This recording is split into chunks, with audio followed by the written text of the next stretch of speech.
So we finished the rough pruning and going through and selecting out the 2 shoots. You might think this is quite a severe prune, but it's very important to every couple of years to take the tree back to its kind of basic skeleton like this. The final job to do now, before put a little bit of wire on some places, is to go through the tree and to select out any unnecessary branches. So what do I mean by unnecessary branches? Well, what we need to do is to look at the basic structure, the skeleton-like structure of the branch, which is what we were basically cutting back to at this stage. What we need to avoid is to have any branches which are sort of competing against each other. So if, for example, we've got this one branch here, this very strong branch, which is growing directly into this one here, they're competing against each other. So we have two branches doing the job of one. Now, before I cut this off, I've got to look to see, is it worth me bringing it over here with some wire? And the answer really is no, because we've got a full complement of branches here, which are all filling up that space. So this very nice long vigorous branch is unnecessary. So what we'll do is we'll cut right back to here. Okay, and then what's likely to happen is we'll get some new shoots popping off the top there, which are going to help to fill that space. Other things that you have to be very careful of are any branches which are going directly up or directly down. So as you're going through the tree, it's always a good idea, for example with the branches, just to have a look to see, just with your hands, just sort of bend branches to see how it would look with wire. And like with that one, if I bend it around there, it's going to look very good. It's not interfering with anything, so I'm going to keep it. Always just kind of play with the branches before you cut them off or before you wire them. So just look like that. Pull that one over the top. Look like that. Okay, there we go.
And so you're more likely to cut off any areas which become very knuckled, very knobbly and grotesque.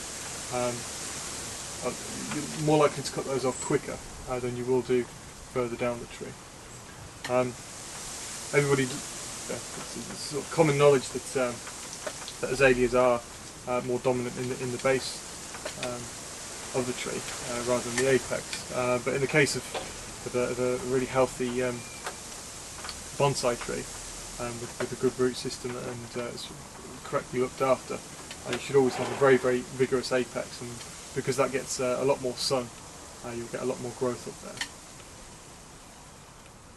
It's also worth noting that the roots which feed the apex are the roots which are directly beneath it. So they're the roots which are right underneath the base of the trunk, underneath here.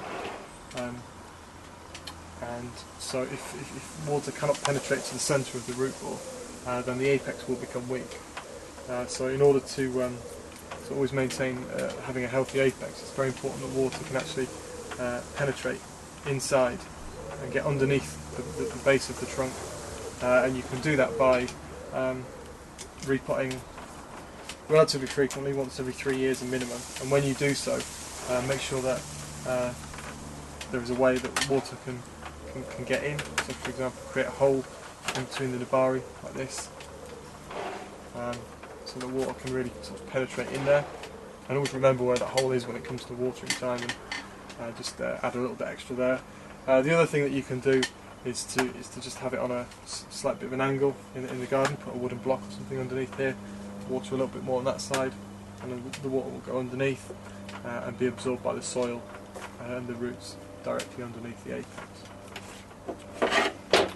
But we've pretty much finished the pruning, and there's a few little places that I'd like to put a little bit of wire on just to maintain the shape, so that's what we're going to do next. So now it comes to wiring just parts of the tree. This tree has been wired and styled quite a few times throughout its life. I've done it 4 times myself, and it's been done before that. So what we're doing really is it's just going to be pulling a few branches into position. So the idea is to use as little wire as possible. It's the art of wiring without wiring. So just 1 or 2 wires just to pull a few branches here, there and everywhere. The only really important thing to consider for Satsukis is to always use aluminium wire, and to wire slightly looser than you would do for a conifer. And also, it's azaleas are very, very brittle, and they tend to snap very easily. So we're not looking to put any serious bends in any of the wood. We're just looking to guide it in certain directions. I would also recommend to use a slightly higher gauge than you normally would do for other trees. It just makes it a little bit easier. You'll be taking the wire off in 3 months anyway, 3 to 6 months, so it doesn't matter if it looks unsightly for a while. So just going to get on with wiring, so I'll come back in a bit.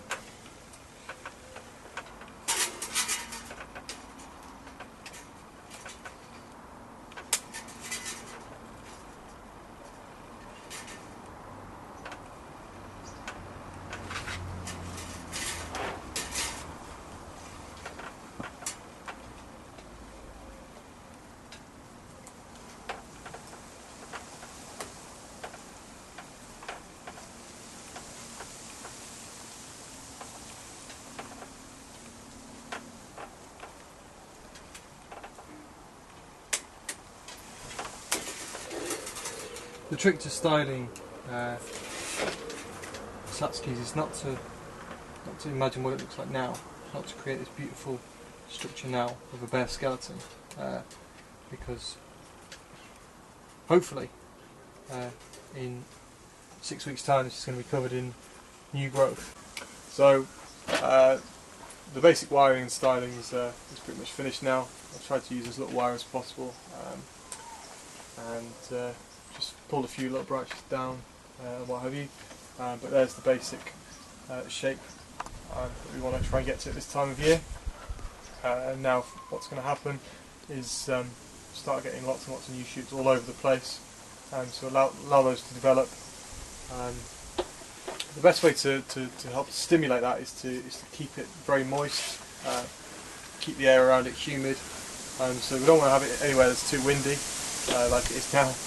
We try and keep it somewhere out of the wind, keep misting it all day, every day, and wait for all the new shoots to start popping out.